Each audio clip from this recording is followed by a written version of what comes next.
Hello friends, जय माता दी। कैसे हैं आप सब। दोस्तों, मार्गशीर्ष माह की एकादशी है, कृष्ण पक्ष की एकादशी और उत्पन्ना एकादशी इसे हम कहते हैं।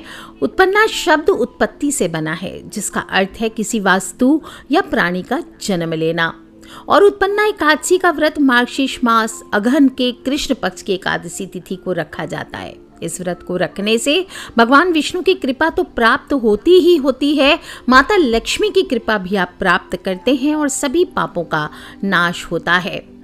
और इस बार संशय है कि 26 या 27 नवंबर किस दिन रखना है, तो आप सभी को आगे मैं बताऊंगी कौन से मुहूर्त में रखना है, कैसे रखना है व्रत को, क्या नियम आपको पालन करने हैं, ताकि आपको अपने पिछले जन्म तक के पापों से मुक्ति मिल जाए। और इस व्रत में आपको व्रत की कथा भी अवश्य सुननी चाहिए। एक बार धर्मराज युधिष्ठिर इस व्रत के बारे में भगवान श्री हरि कृष्ण से पूछते हैं, हे भगवान, मैंने कार्तिक शुक्ल एकादशी अर्थात प्रबोधिनी एकादशी का सविस्तार वर्णन सुना। अब आप कृपा करके मुझे मार्गशीर्ष माह के कृष्ण पक्ष की एकादशी के विषय में बतलाइए। इस एकादशी का नाम क्या है, इस व्रत को करने का विधान क्या है, विधि क्या है और कौन से फलों की प्राप्ति होती है। कृपा सभी चीजें विधान पूर्वक कहिए। तब भगवान श्री हरि कृष्ण कहते हैं, मार्गशीर्ष माह के कृष्ण पक्ष में आने वाली इस एकादशी को उत्पन्ना कहा जाता है और यह व्रत शंखोद्वार तीर्थ में स्नान करके भगवान के दर्शन करने से जो फल प्राप्त होता है उसके बराबर पुण्य प्राप्त कराता है। व्रत करने वाले भक्त को चोर, पाखंडी, पर स्त्रीगामी, निंदक, मिथ्याभाषी तथा किसी भी प्रकार के पापी से बात नहीं करनी चाहिए। इसका महात्म्य मैं तुमसे कहता हूँ, ध्यान पूर्वक सुनो। भगवान कहते हैं, कुंती नंदन, प्राचीन समय की बात है। सतयुग में मुर नामक दानव रहा करता था। बड़ा ही अद्भुत, अत्यंत रौद्र तथा संपूर्ण देवताओं के लिए भयंकर था। उस काल रूपधारी दुरात्मा महाअसुर ने इंद्र को भी जीत लिया था और संपूर्ण देवता उससे परास्त होकर स्वर्ग से निकाले जा चुके थे। शंकित और भयभीत होकर पृथ्वी पर विचरा करते थे। एक दिन सब देवताओं ने सोचा कि चलो महादेव जी के पास जाया जाए। वहां इंद्र ने भगवान शिव के आगे सारा हाल कह सुनाया। इंद्र बोले, हे महेश्वर, ये देवता स्वर्ग लोक से भ्रष्ट होकर पृथ्वी पर विचर रहे हैं। मनुष्यों में रहकर इन्हें शोभा नहीं होती। देव, कोई तो उपाय बतलाइए। देवता किसका सहारा लें। तब महादेव जी कहते हैं, देवराज, जहाँ सबको शरण देने वाले, सबकी रक्षा में तत्पर रहने वाले, जगत को शरण देने वाले, सबकी रक्षा में तत्पर रहने वाले, जगत के स्वामी भगवान गरुड़ ध्वज विराजमान है, वहां जाओ, वे तुम लोगों की रक्षा करेंगे। तब भगवान श्री हरि कृष्ण कहते हैं, हे युधिष्ठिर, महादेव जी की बात सुनकर परम बुद्धिमान देवराज इंद्र संपूर्ण देवताओं के साथ वहां गए और भगवान गदाधर क्षीर सागर के जल में सो रहे थे। उनका दर्शन करके इंद्र ने हाथ जोड़कर उनकी स्तुति आरंभ की। इंद्र बोले, हे देव देवेश्वर, आपको नमस्कार है। देवता और दानव दोनों ही आपकी वंदना करते हैं। हे पुंडरीकाक्ष, आप दैत्यों के शत्रु हैं। हे मधुसूदन, हम लोगों की रक्षा कीजिए। हे जगन्नाथ, संपूर्ण देवता मुर नामक दानव से भयभीत होकर आपकी शरण में आए हैं। हे भक्तवत्सल, हमें बचाइए। हे देव देवेश्वर, हमें बचाइए। हे जनार्दन, हमारी रक्षा कीजिए, रक्षा कीजिए। दानवों का विनाश करने वाले कमल नयन, हमारी रक्षा कीजिए। हे प्रभु, हम सब लोग आपके समीप आए हैं, आपकी शरण में आए हैं। भगवान, आप शरण में आए हुए देवताओं की सहायता कीजिए। हे देव, आप ही पति, आप ही मति, आप ही कर्ता और आप ही कारण हैं। आप ही सब लोगों की माता और आप ही इस जगत के पिता हैं। हे भगवान देव देवेश्वर, शरणागत वत्सल, हे देवता, भयभीत होकर आपकी शरण में हम आए हैं। हे प्रभु, अत्यंत उग्र स्वभाव वाले महाबली मुर नामक दैत्य ने संपूर्ण देवताओं को जीतकर इनको स्वर्ग से निकाल दिया है। तब इंद्र की बात सुनकर भगवान श्री हरि विष्णु बोले, हे देवराज, वह दानव कैसा है, उसका रूप और बल कैसा है, उस दुष्ट के रहने का स्थान कहाँ है। तब इंद्र का कथन सुनकर भगवान जनार्दन को बड़ा क्रोध हुआ। वे देवताओं को साथ लेकर चंद्रावतीपुरी में गए।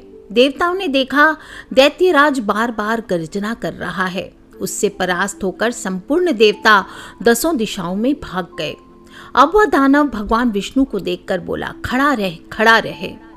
उसकी इस ललकार को सुनकर भगवान के नेत्र क्रोध से लाल हो गए और वे बोले, अरे दुराचारी दानव, मेरी इन भुजाओं को देख। और यह कहकर विष्णु भगवान ने अपने दिव्य बाणों से सामने आए हुए दुष्ट दानव को मारना आरंभ कर दिया। दानव भय से विह्वल हो उठे। हे पांडुनंदन, तत्पश्चात श्री विष्णु ने दैत्य सेना पर चक्र का प्रहार किया और उससे छिन्न भिन्न होकर सैकड़ों योद्धा मौत के मुख में चले गए। इसके बाद भगवान मधुसूदन बद्रिका आश्रम को चले गए। वहां सिंहवती नाम की गुफा थी जो 12 योजन लंबी थी। हे पांडुनंदन, उस गुफा में एक ही दरवाजा था। भगवान विष्णु उसी में सो रहे थे। दानव मूर भगवान को मार डालने के उद्योग में लगा हुआ था और उनके पीछे लगा रहा और वहां पहुंचकर उसने भी उसी गुफा में प्रवेश किया। वहां भगवान को सोता देख उसे बड़ा हर्ष हुआ। उसने सोचा, यह दानव का भय देने वाला देवता है, अतः निस्संदेह मैं इसे मार डालूंगा। और युधिष्ठिर, दानव के इस प्रकार विचार करते ही भगवान विष्णु के शरीर से एक कन्या प्रकट हुई जो बड़ी ही रूपवती, सौभाग्यशालिनी तथा दिव्य अस्त्र शस्त्रों से युक्त थी। वह भगवान के तेज के अंश से उत्पन्न हुई थी। उसका बल और पराक्रम महान था। और हे युधिष्ठिर, दानवराज मूर ने उस कन्या को देखा। कन्या ने युद्ध का विचार करके दानव के साथ युद्ध के लिए याचना की और युद्ध छिड़ गया। कन्या सब प्रकार की युद्ध कला में निपुण थी। वह मूर नामक महान असुर उसके हुंकार मात्र से राख का ढेर हो गया। दानव के मारे जाने पर भगवान जाग उठे और उन्होंने दानव को धरती पर पड़ा देखकर पूछा, मेरा यह शत्रु अत्यंत उग्र और भयंकर था, किसने इसका वध किया? तब कन्या बोली, हे स्वामिन, आपके ही प्रसाद से मैंने इस महादैत्य का वध किया है। श्री भगवान ने कहा, हे कल्याणी, तुम्हारे इस कर्म से तीनों लोक, उक्त मुनि और देवता सभी आनंदित हुए हैं। अतः तुम्हारी मन में जैसी रुचि हो उसके अनुसार मुझसे कोई वर मांग लो। देव दुर्लभ होने पर भी वह मैं वर तुमको दूंगा, इसमें तनिक भी संदेह नहीं है। वह कन्या साक्षात एकादशी ही थी। उसने कहा, हे प्रभो, यदि आप प्रसन्न हैं तो मैं आपकी कृपा से सब तीर्थों में प्रधान, समस्त विप्रों का नाश करने वाली, समस्त विघ्नों का नाश करने वाली तथा सब प्रकार की सिद्धि देने वाली देवी हूँ। हे जनार्दन, जो लोग आप में भक्ति रखते हुए मेरे दिन को उपवास करेंगे उन्हें सब प्रकार की सिद्धियां प्राप्त हो। और हे माधव, जो लोग उपवास, नक्त अथवा एक भुक्त करके मेरे व्रत का पालन करें उन्हें आप धर्म, धन और मोक्ष प्रदान करें। श्री विष्णु भगवान बोले, हे कल्याणी, तथास्तु, तुम जो कहती हो वह सब पूर्ण होगा। तब भगवान श्री हरि कृष्ण कहते हैं, हे युधिष्ठिर, ऐसा वर पाकर महाव्रता एकादशी बहुत प्रसन्न हुई और दोनों पक्षों की एकादशी समान रूप से कल्याण करने वाली है। इसमें शुक्ल और कृष्ण का भेद नहीं करना चाहिए। यदि उदय काल में थोड़ी सी एकादशी, मध्य में पूरी द्वादशी और अंत में किंचित त्रयोदशी हो तो वह त्रिस्पर्शा एकादशी कहलाती है। यह भगवान को बहुत ही प्रिय है। और अगर त्रिस्पर्शा एकादशी का उपवास कर लिया जाए तो यह सहस्त्र एकादशी व्रतों का फल प्राप्त होता है। अष्टमी, एकादशी, षष्ठी, तृतीया और चतुर्दशी ये सभी पूर्व तिथि से वृद्ध हो तो उनमें व्रत नहीं करना चाहिए।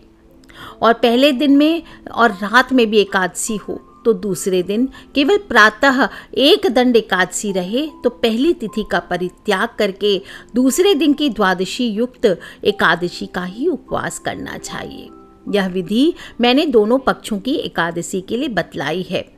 जो भी मनुष्य इस प्रकार एकादशी का उपवास करता है वह वैकुंठ धाम में, जहाँ साक्षात भगवान गरुड़ ध्वज विराजमान है, वहीं को जाता है। और जो भी मानव हर समय हर एकादशी पर महात्म्य का पाठ करता है, स्वयं सुनता है, दूसरों को सुनाता है, उसे सहस्त्र गोदानों के पुण्य का फल प्राप्त होता है। जो भी भक्त दिन हो या रात हो भक्ति पूर्वक इस महात्म्य का श्रवण करता है वह निःसंदेह ब्रह्म हत्या आदि के पापों से भी मुक्त होता है। एकादशी के समान पाप नाशक दूसरा कोई व्रत है ही नहीं। तो बोलिए श्री हरि विष्णु भगवान की जय। आप सभी को उत्पन्ना एकादशी का व्रत करना है। मार्गशीर्ष मास के कृष्ण पक्ष की एकादशी तिथि 26 नवंबर की रात को 1:01 पर शुरू हो जाएगी और 27 नवंबर की सुबह 3:47 पर समाप्त होगी। ऐसे में उत्पन्ना एकादशी का व्रत 26 नवंबर मंगलवार को ही रखना है और पारण आपको सूर्योदय के पश्चात करना है। और जो लोग भी व्रत करना चाहते हैं वो दशमी तिथि से ही शुद्धता का ध्यान रखें। रात में सात्विक भोजन करें। श्री हरि भगवान विष्णु का ध्यान करते हुए ब्रह्मचर्य का पालन करते हुए सोना चाहिए। 11 के दिन सुबह जल्दी उठे, नित्य कर्मों से निवृत्त होकर घर के मुख्य द्वार की साफ सफाई करें और हल्दी के जल का पूरे घर में छिड़काव करना चाहिए। मुख्य द्वार पर छिड़काव करें, रंगोली सजाएं, तोरण लगाएं और इस दिन मंजन ना करें। दातुन पेस्ट आदि का उपयोग नहीं किया जाता है। नींबू, जामुन, आम के पत्ते लेकर चबाया जाता है या फिर उंगली से कंठ शुद्ध कर सकते हैं। फिर स्नान करें और स्नान करने के बाद प्रभु के सामने हाथ जोड़ करके संकल्प करें, आज मैं चोर, पाखंडी, दुराचारी मनुष्य से बात नहीं करूंगा, ना ही किसी का दिल दुखाऊंगा, गौ, ब्राह्मण आदि को फलाहार और अन्न आदि देकर प्रसन्न करूंगा। रात्रि जागरण करके कीर्तन करूंगा। ओम नमो भगवते वासुदेवाय इस 12 अक्षर मंत्र अथवा गुरु मंत्र का जाप करूंगा। राम, कृष्ण, नारायण आदि विष्णु सहस्त्र नाम आदि को अपने कंठ का भूषण बनाऊंगा। ऐसी प्रतिज्ञा करके श्री भगवान का स्मरण कर बोले, हे त्रिलोकीनाथ, मेरी लाज आपके हाथ, मुझे इस संकल्प को पूरा करने की शक्ति प्रदान करें। और इसके बाद पूजा स्थल को अच्छे से साफ करके विष्णु भगवान का पूजन करें। आप दक्षिणावर्ती शंख से अभिषेक करें, शुद्ध जल से स्नान कराएं, सूखे वस्त्र से पोंछें, पीले वस्त्र धारण कराएं, चंदन चढ़ाएं, जनेऊ चढ़ाएं, अत्र लगाएं और 11 मुखी दीपक जलाएं और नहीं तो 11 दिए आपको जलाने चाहिए। और सभी दीपक में 1 बूंद शहद डालें अपनी मनोकामना बोलते हुए। पीले पुष्पों से श्रृंगार करें, तुलसी पत्र अवश्य चढ़ाएं, भोग चढ़ाएं, ऋतु फल आदि चढ़ा सकते हैं और दूध शहद का आज के दिन भोग लगाना चाहिए। तुलसी की माला हो, चंदन की माला हो, इससे आपको मंत्र बोलना चाहिए, ओम मुरा रातये नमः। क्या बोलेंगे? ओम मुरा रातये नमः या फिर ओम नमो भगवते वासुदेवाय, ओम नमो भगवते वासुदेवाय। इस मंत्र का ज़्यादा से ज़्यादा जाप करें। अगर आपके जीवन में मुसीबतें बहुत ज़्यादा है तो आज के दिन कपूर में लाल चंदन जलाकर श्री हरि भगवान की आरती करनी चाहिए। और या फिर अगर वो नहीं है तो दक्षिणावर्ती शंख है तो उसमें जल भरकर आपको श्री हरि भगवान की आरती करनी चाहिए। श्रीमद् भगवद गीता के 7वें या 11वें अध्याय का पाठ करें। कुछ नहीं कर सकते तो कम से कम इस दिन भगवान विष्णु के चतुर्भुज रूप का आपको दर्शन करना चाहिए। आज के दिन केले के पेड़ हैं तो उसमें जल अर्पित करें, उसका पूजन करें। शाम के समय तुलसी पर दीपक जलाना चाहिए। तुलसी माँ की परिक्रमा अवश्य करें। आज के दिन ध्यान रखना है, तुलसी के पत्ते नहीं तोड़ते, ना ही तुलसी में जल दिया जाता है। और सब पूजा रात्रि में जागरण करते हुए आपको भगवान विष्णु का कीर्तन करते हुए परिवार सहित रात्रि को व्यतीत करना चाहिए। आज के दिन आपको तिल हुआ, कपड़े हुआ, नमक, गुड़, घी आदि का दान भी करना चाहिए। ज़रूरतमंद लोगों को भोजन करवाएं, इससे कई गुना पुण्य फल की प्राप्ति होती है। आज के दिन आप चाहें तो एक समय का व्रत कर सकते हैं, फलाहार कर सकते हैं, सात्विक भोजन करके व्रत कर सकते हैं या निर्जला व्रत कर सकते हैं। लेकिन विशेष रूप से आज के दिन गोभी, गाजर, शलजम, पालक, कुल्फा का साग ये नहीं खाना चाहिए। मांस, मदिरा, प्याज, लहसुन, चावल, नमक, मसूर की दाल, उड़द की दाल, चने की दाल, शाक, शहद, तेल, अधिक जल, किसी भी चीज़ का सेवन ना करें। और एकादशी के दिन ज़्यादा से ज़्यादा भोजन का व्रत करेंगे ही, साथ ही साथ अपने व्यवहार का भी व्रत करना चाहिए। व्रत में मौन रहें, जाप करें, शास्त्रों का पठन करें, कीर्तन करें, रात्रि जागरण करें, अधिक ना बोलें। जुआ हुआ, निद्रा हुआ, पान, पराई निंदा, चुगली, चोरी, हिंसा, क्रोध, झूठ, कपट आदि कुकर्मों से आपको दूर रखना चाहिए। भूलवश अगर आज के दिन किसी निंदक से बात हो जाए तो सूर्य भगवान के दर्शन करें और धूप दीप करके श्री हरि भगवान से क्षमा मांग लेनी चाहिए। सत्य बोलें और असत्य एकदम नहीं बोलना चाहिए और किसी का अपमान न करें।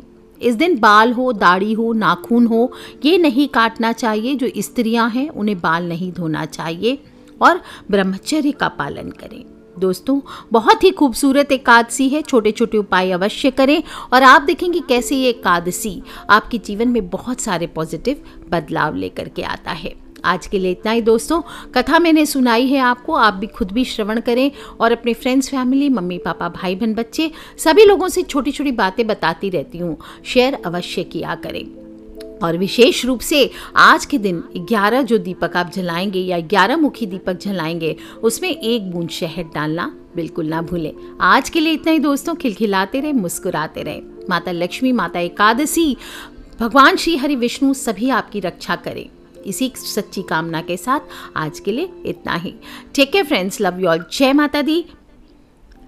लव यू ऑल, जय माता दी। बम बम भोलेनाथ की जयकारा, शेरा वाली दा बोल, सांचे दरबार की जय, विष्णु भगवान की जय, लक्ष्मी मैया की जय।